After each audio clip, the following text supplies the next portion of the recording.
চলে এলাম আবার দুপুরের খাবারটা নিয়ে। লাঞ্চটা একটু দেখে নাও দুপুরের। এই যে রাইসের সাথে একটু পেঁয়াজ দেওয়া আছে। আচ্ছা, এখানে এটা হচ্ছে পুঁই শাক, এটা হচ্ছে দু রকম ডাল দিয়ে ডাল পাতুরি, এটা হচ্ছে দই চিংড়ি, ছোট ছোট চিংড়ি দিয়ে দই চিংড়ি বানিয়েছি। আচ্ছা, এটা হচ্ছে কাসুরি মেথি দিয়ে, এটা হোয়াইট চিকেনই হয়েছে, লাল লাল হয়েছে কারণ এটা কালার লঙ্কা দিয়েছি। তো ওর মধ্যে কাজু, চারমগজ, দই, পোস্ত, পেঁয়াজ সবই দেওয়া আছে, দেখে নাও ভালো করে।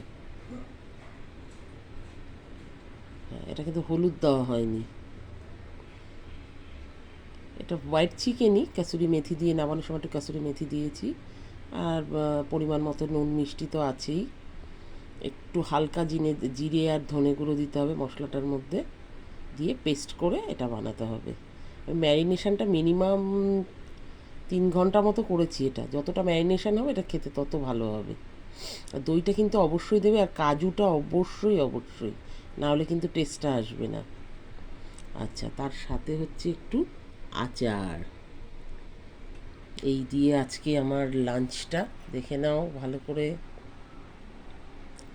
তো এবার আমি খেতে শুরু করে ফেলবো ঝটপট করে। তোমরাও যে যার মতো খেয়ে নিও, যে যার সময় মতো, আর কি বলবো। তো রেসিপিটা শেয়ার করলাম।